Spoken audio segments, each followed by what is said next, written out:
Hi viewers, செம்ம சூப்பரான ஒரு ப்ரோமோ தான் ரிலீஸ் பண்ணியிருக்காங்க. வீடியோக்குள்ள போறதுக்கு முன்னாடி நம்ம சேனலை லைக் அண்ட் சப்ஸ்கிரைப் பண்ணிட்டு கொஞ்சம் சப்போர்ட் பண்ணுங்க. வாங்க இப்போ வீடியோக்குள்ள போலாம். எபிசோட் வேற லெவல்ல போய்கிட்டு இருக்கு. திவ்யா செம்மையா மாட்டிக்கிட்டாங்க கோர்ட்ல. திவ்யா வெற்றி மேல பழிய போட்டு கோர்ட் வரைக்கும் கொண்டு வந்திருக்காங்க. அந்த இடத்துல வெற்றிக்காக வாதாடுறதுக்கு யாருமே இல்ல. அப்போ ஜட்ஜையா சொல்றாரு, இவருக்காக வாதாடுறதுக்கு யாருமே இல்ல, அதனால நான் தீர்ப்பை எழுத போறேன் அப்படிங்கிற மாதிரி எழுத போகும்போது நம்ம அஞ்சலி அவருக்காக வாதாடுறதுக்கு நான் இருக்கேன்னு சொல்லிட்டு களத்துல இறங்கி வராங்க. நாம கூட நினைச்சிருப்போம் நம்ம துளசி தான் வெற்றிக்காக பேச வருவாங்கன்னு. ஆனா இந்த இடத்துல அப்படியே ஆப்போசிட்டா நம்ம அஞ்சலி வராங்க. சரி, அவங்களாவது முன் வந்தாங்களே, நம்ம அஞ்சலி வந்து வெற்றிக்காக வாதாடுறதுக்கு ரெடியா இருக்காங்க.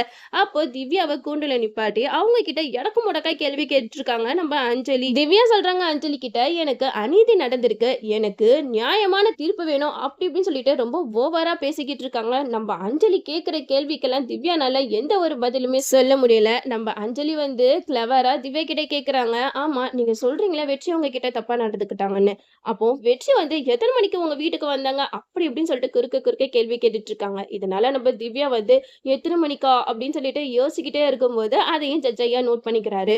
அப்போ திவ்யா பேசுற பேச்ச வச்சு அஞ்சலி சொல்றாங்க, ஜட்ஜையா நீங்களே பாருங்க, இவங்க வந்து உண்மையா இவங்களுக்கு அநீதி நடந்திருக்குன்னா அவங்க டக்கு டக்குன்னு கேள்வியை சொல்லணும். ஆனா அவங்க நான் கேட்கிற கேள்வி எல்லாத்துக்குமே முன்னுக்கு பின் முரணா பதில் சொல்லிக்கிட்டு இருக்காங்க.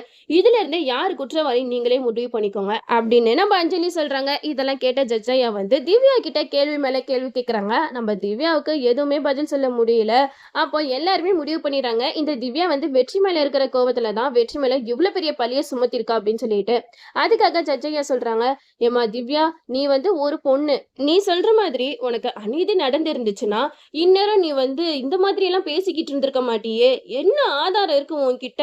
உனக்கு ப்ராப்பரா எந்த ஒரு ஆதாரமும் இல்லாம எப்படி நீ ஒருத்தர் மேல எஃப்ஐஆர் போடுற அளவுக்கு கேஸை ஃபைல் பண்ணலாம் அப்படிங்கிற மாதிரி நம்ம திவ்யாவை வெளுத்து வாங்குறாங்க.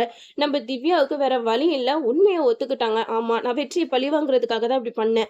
என்னைய கல்யாணம் பண்ணிக்கிறேன்னு சொல்லிட்டு எவ்வளோ ஒருத்தி கழுத்துல தாலி கட்டினா எனக்கு கோவம் வராதா அப்படின்னு சொல்லிட்டு திவ்யா ஓவரா பேசுறாங்க. திவ்யா பேசுறத வச்சு நம்ம ஜட்ஜையா முடிவே பண்ணிடுறாங்க. அப்போ வெற்றி நிரபராதி தான், வெற்றி மேல பொய் புகார் கொடுத்திருக்காங்க அப்படின்னு சொல்லிட்டு திவ்யாவை அரெஸ்ட் பண்ணிடுறாங்க. நம்ம வெற்றியா அந்த இடத்துல நல்ல தீர்ப்பு சொல்லி ரிலீஸ் பண்ணிடுறாங்க. நம்ம அஞ்சலிக்கு பயங்கர சந்தோஷம். துளசி கொஞ்சம் கூட இது எதிர்பார்க்கவே இல்லை. அஞ்சலிக்கு ரொம்பவே நன்றி சொல்றாங்க. அஞ்சலி, நீ இந்த மாதிரி பேசி திவ்யாவை உண்மையை சொல்ல வைப்ப நான் கொஞ்சம் கூட எதிர்பார்க்கவே இல்லை அப்படின்னு சொல்லிட்டு ரொம்ப சந்தோஷமா வீட்டுக்கு கிளம்பி போறாங்க. வீட்டுக்கு போனோடனே அடுத்த சீன் வெயிட் பண்ணிக்கிட்டு இருக்கு. அதாவது நம்ம பாட்டி இவ்வளவு நாளா கோமால இருந்தாங்க இல்லையா, அவங்களுக்கு வந்து திடீர்னு நினைவு வந்துடுது. சிவராமன் தான் பக்கத்துல இருக்காங்க. அப்போ பாட்டிக்கு கை காலெல்லாம் அசைறத பார்த்துட்டு சிவராமன் வந்து, அம்மா உங்களுக்கு நினைவு வந்துருச்சா, என்னாச்சுமா அப்படி சொல்லிட்டு கேக்குறாங்க. அப்போ பாட்டி சொல்றாங்க, சிவராமா, மகேஷ் நல்லவனே கிடையாது, அவன் ஒரு கொலைகாரன் அப்படின்னு சொல்லிட்டு மகேஷ் பண்ண எல்லா விஷயத்தையுமே சிவராமன் கிட்ட சொல்றாங்க. அவன் கிட்ட இருந்து நம்ம அஞ்சலியை காப்பாத்தணும், அவன் ஒரு சைக்கோ, நான் இந்த மாதிரி படுத்திருக்கேன்னா அதுக்கு காரணமே அவன் தான், அவனை பத்தின உண்மை எல்லாமே எனக்கு தெரிஞ்சிருச்சு, அதை நான் அஞ்சலி கிட்ட எங்க சொல்லிடுவேணும்னு சொல்லிட்டு அவன் என் காலை பிடிச்சி இழுத்து என்னை கீழே தள்ளி விட்டுட்டான், அதனாலதான் எனக்கு தலையில அடிபட்டுருச்சு, அதுக்கப்புறம் என்ன நடந்துச்சுன்னே எனக்கு தெரியல அப்படின்னு சொல்லிட்டு நம்ம பாட்டி வந்து எல்லா விஷயத்தையுமே சிவராமன் கிட்ட சொல்லிடுறாங்க. இதெல்லாம் கேட்ட சிவராமன் வந்து பயங்கரமா ஷாக் ஆயிடுறாங்க. என்னம்மா சொல்றீங்க, நான் அஞ்சலி தான் நிம்மதியா வாழ்றா, அவளை ஒரு பணக்கார பையனுக்கு கட்டி கொடுத்துட்டோமே சொல்லிட்டு நிம்மதியா இருந்தேன், ஆனா இப்படி ஒரு குண்டு தூக்கி போடுறீங்களே, மகேஷ் இப்படிப்பட்டவனா அப்படின்னு சொல்லிட்டு நம்ம சிவராமன் மனசுடைஞ்சு போயிடுறாங்க. இதை நான் எப்படி வெளியில சொல்லுவேன், ஏற்கனவே குடும்பத்துல 1008 பிரச்சனை இருக்கா அப்படின்னு சொல்லிட்டு சிவராமன் வந்து ரொம்பவே மனசுடைஞ்சு போயிடுறாங்க. இந்த இடத்துல நம்ம அஞ்சலி வீட்டுக்கு வராங்க. அப்போ சிவராமன் வந்து அஞ்சலி மூஞ்ச பார்க்கவே அவங்களுக்கு ஒரு மாதிரியா இருக்கு. நம்ம பொண்ணு எப்படி துள்ளி குதிச்சு விளையாண்டுட்டு இருந்தா, அவளை போயிட்டு இப்படி ஒரு சைக்கோ கொலைகாரன் கிட்ட கட்டி கொடுத்துட்டோமே அப்படின்னு சொல்லிட்டு சிவராமன் ரொம்பவே மனசுடைஞ்சு அழுதுகிட்டு இருக்காங்க. அஞ்சலியோட வாழ்க்கையை நானே நாசம் பண்ணிட்டேனே, அவன் வீட்டுக்கு பொண்ணு கேட்க வந்தப்பே அவனை பத்தி நான் நல்லா விசாரிச்சிருக்கணும் அப்படின்னு சொல்லிட்டு சிவராமன் ரொம்பவே ஃபீல் பண்ணிக்கிட்டு இருக்காங்க. இந்த சைடு அடுத்ததா ஒரு செம்ம சீனு. நம்ம மகேஷ் அந்த சீக்ரெட் ரூம்குள்ள முருகனோட அம்மாவை பொத்தி பொத்தி பாதுகாத்துட்டு வந்துட்டு இருந்தாங்க. ஆனா நம்ம அஞ்சலிக்கு மகேஷ் மேல ஒரு டவுட் இருந்தது, அந்த சீக்ரெட் ரூம்குள்ள இவர் எதுக்காக அடிக்கடி போய்கிட்டு வராரு, சரி அதுக்குள்ள அப்படி நம்ம என்னதான் இருக்குன்னு சொல்லிட்டு பார்ப்போம் அப்படின்னு சொல்லிட்டு மகேஷ் வீட்டுல இல்லாத நேரமா பார்த்து அந்த சீக்ரெட் ரூம் கிட்ட போறாங்க. அங்க போயிட்டு கதவை திறக்கலாமா வேணாமோ சொல்லிட்டு அஞ்சலிக்கு ரெண்டு மனசா இருக்கு. இல்ல நம்ம இதுல என்னதான் இருக்குன்னு சொல்லிட்டு நம்ம திறந்தே பார்த்துருவோம் அப்படின்ட்டு அந்த கதவையும் திறந்து பாக்குறாங்க. அப்போ முருகனோட அம்மா வாயை கட்டி போட்டு வச்சிருக்கிறத பார்த்ததுமே நம்ம அஞ்சலி பயந்து கதவை அப்படியே சாத்திட்டாங்க. என்ன, யாரையும் அடைச்சு வச்சிருக்காங்க, எதுக்காக இவர் இப்படியெல்லாம் பண்றாரு ஒண்ணுமே புரியலையே, அவங்க கிட்ட நம்ம பேசி பார்ப்போமா அப்படின்னு சொல்லிட்டு சொல்லிட்டு அஞ்சலி பயங்கர குழப்பத்துல இருக்காங்க.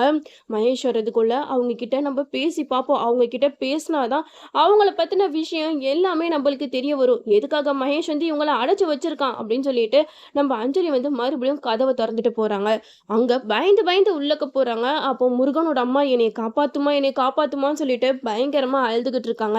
அஞ்சலிக்கு அவங்கள பார்க்க ரொம்பவே பாவமா இருக்கு. அவங்கள எப்படியாவது மகேஷ் கிட்ட இருந்து காப்பாத்தணும் அப்படின்னு சொல்லிட்டு அவங்க கிட்ட பேசுறதுக்காக போறாங்க.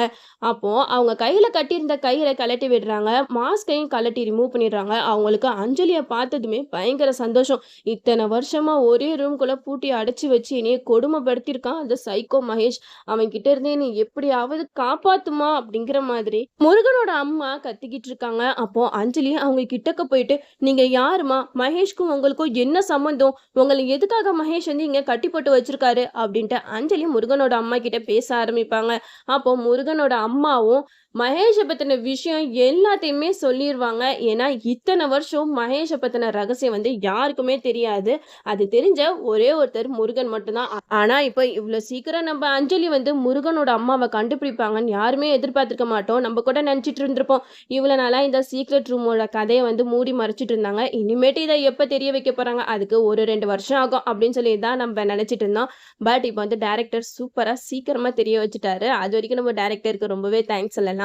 இப்ப நம்ம அஞ்சலி வந்து அவங்க கிட்ட பேசிக்கிட்டு இருக்காங்க. நீங்க யாரு என்னன்னு பேசும்போது அவங்க மகேஷ பத்தின விஷயம் எல்லாத்தையுமே சொல்ல ஆரம்பிக்கிறாங்க. மகேஷ் அர்ஜுனோட ஃப்ரெண்டுனா, அர்ஜுனோட அம்மா இவங்க எல்லாருமே அந்த ஆசிரமத்துல தான் வளர்ந்துகிட்டு இருந்தாங்க. இப்போ மகேஷ் அனுபவிச்சுட்டு இருக்க சொத்து பத்து எல்லாத்துக்குமே சொந்தக்காரன் என்னோட பையன் அர்ஜுன் மட்டும்தான் அப்படின்னு எல்லா ரகசியத்தையுமே நம்ம அஞ்சலி கிட்ட முருகனோட அம்மா சொல்லிருவாங்க. முருகனோட அம்மா சொன்னதை வச்சு நம்ம அஞ்சலிக்கு பயங்கர ஷாக்கிங்கா இருந்திருக்கும். இவ்வளவு நாள் எனக்காக தான் மத்தவங்கள பழி வாங்குறான் கொலை பண்றான் அப்படின்னு சொல்லிட்டு நம்ம நினைச்சுக்கிட்டு இருந்தா, இப்போ இந்த சொத்துக்காக இப்படி ஒருத்தவங்களை அடைச்சு வச்சு இப்படி கொடுமைப்படுத்திக்கிட்டு இருக்கானே, அவனெல்லாம் நம்ம சும்மாவே விடக்கூடாது அப்படின்னு சொல்லிக்கிட்டு இருக்காங்க.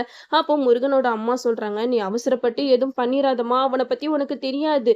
அவனுக்கு நீ என்னைய கண்டுபிடிச்சிட்டேன்னு தெரிஞ்சாலே அவ்வளவுதான், என்னைய கொலை பண்ணிடுவான் அப்படின்னு சொல்லிட்டு அஞ்சலி கிட்ட சொல்றாங்க. இதெல்லாம் கேட்ட அஞ்சலி வந்து, நீங்க எதுக்கும் பயப்படாதீங்கம்மா, நான் இருக்கேன் உங்களுக்கு, நீங்க பயப்படாதீங்க, உங்களை எப்படியாவது உங்க பையன் கிட்ட கொண்டு போய் நான் சேர்த்துறேன் அப்படின்னு சொல்லிட்டு நம்ம அஞ்சலி அவங்களுக்கு தைரியம் சொல்றாங்க. அதுக்கு முருகனோட அம்மா சொல்றாங்க, என் பையனை பார்த்து எத்தனை வருஷம் ஆச்சு தெரியுமாம்மா, அவனை நான் நினைச்சுக்கிட்டே தான் இருக்கேன். அவனை எப்படியாவது நான் பார்த்துட்டேன்னா போதும், அவனை பார்த்துட்டதுக்கு அப்புறம் என் உயிர் போனா கூட எனக்கு சந்தோஷம்தான் அப்படிங்கிற மாதிரி நம்ம முருகனோட அம்மா வந்து அஞ்சலி கிட்ட சொல்லுவாங்க.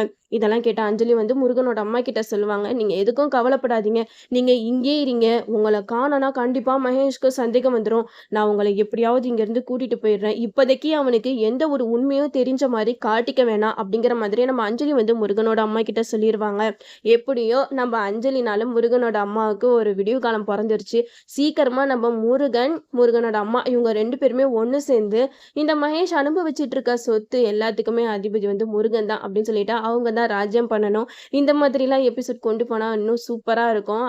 இப்போ அஞ்சலி வந்து முருகனோட அம்மாவை கண்டுபிடிச்சிட்டாங்க அப்படிங்கிற விஷயம் மகேஷ்க்கு தெரிஞ்சிச்சுன்னா கண்டிப்பா முருகனோட அம்மாவை போட்டு தள்ளுறது கூட மகேஷ் வந்து தயங்க மாட்டாங்க. அதனால நம்ம அஞ்சலி வந்து இந்த விஷயத்த மகேஷ்க்கு தெரியாத அளவுக்கு காப்பாத்துறது தான் நல்லது.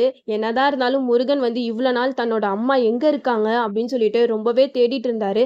கடைசியில அஞ்சலி வீட்லயே முருகனோட அம்மா இருக்காங்க அப்படிங்கிற விஷயம் முருகனுக்கு தெரிஞ்சா அவர் எவ்வளவு சந்தோஷப்படுவாரு. எப்படியோ இப்பயாவது நம்ம அஞ்சலி வந்து அந்த சீக்ரெட் ரூம்ல இருக்கிற முருகனோட அம்மாவை கண்டுபிடிச்சாங்களே அதுவே போதும். இவ்வளோ சீக்கிரம் வந்து எல்லா விஷயமும் டக்கு டக்குன்னு நடக்கிறது இந்த ஒரு சீரியல்ல மட்டும்தான் நான் சொல்லுவேன். ஏன்னா இப்போதைக்கு நம்ம வெற்றி மேல விழுந்த பழியை துடைக்கிறதுக்கு எப்படியோ 1 மாசம் இழுப்பாங்க எல்லா சீரியல்ஸ்லயும். பட் இப்போ வந்து இதுல இவ்வளோ சீக்கிரம் அந்த திவ்யாவை நம்ம அஞ்சலி அசிங்கப்படுத்தி அவங்க மூலமாவே வெற்றி வந்து நிரபராதே அப்படின்ட்டு நிரூபிச்சது. அதுக்கப்புறம் இப்போ நம்ம சீக்ரெட் ரூம்ல இருக்கிற முருகனோட அம்மாவை அஞ்சலி சூப்பரா கண்டுபிடிச்சது. இதெல்லாம் அப்படியே டக்கு டக்குன்னு காட்டும் போது பயங்கரமா இன்ட்ரெஸ்டா இருக்கு சீரியல் பாக்குறதுக்கு. இப்போ நம்ம பாட்டி வேற கோமா ஸ்டேஜ்ல இருந்தாங்களா, நாம நினைச்சிட்டு இருந்தோம் கோமா ஸ்டேஜ்ல தானே இருக்காங்க, அவங்களுக்குலாம் நினைவு திரும்ப 1-2 வருஷம் ஆகும் அப்படிங்கிற மாதிரி. பட் பாட்டிக்கு வந்து கோமா ஸ்டேஜ்ல இருந்து இவ்வளோ சீக்கிரம் வெளியில கொண்டு வருவாங்கன்னு யாருமே எதிர்பார்த்திருக்க மாட்டாங்க. நம்ம பாட்டி எல்லா விஷயத்தையுமே சிவராமன் கிட்ட சொல்லிட்டாங்க. இனிமேட்டு அஞ்சலி நினைச்சாலுமே மகேஷ் கூட இருக்க முடியாது. ஏன்னா எல்லாத்துக்குமே மகேஷை பத்தின விஷயம் தெரிஞ்சு போயிடுச்சு. இதுக்கப்புறம் மகேஷ் வந்து தனியா அந்த வீட்டுல இருக்க வேண்டியதுதான். சீக்கிரமா நம்ம அஞ்சலி வந்து வந்து இந்த சொத்துக்கெல்லாம் அதிபதி முருகன் தான் அப்படின்ட்டு நிரூபிச்சு எப்படியாவது முருகன் கிட்ட அவங்க அம்மாவையும் இந்த சொத்துக்களையும் கொண்டு போய் சேர்த்துட்டாங்கன்னா இன்னும் எபிசோட் வந்து பார்க்கறதுக்கு வேற லெவல்ல இருக்கும். நாமளும் இதெல்லாம் நடக்குதான்னு வெயிட் பண்ணி பார்ப்போம். ஓகே வீவர்ஸ், இந்த வீடியோ உங்களுக்கு பிடிச்சிருந்தா லைக் பண்ணுங்க, மறக்காம நம்ம சேனலை சப்ஸ்கிரைப் பண்ணிடுங்க.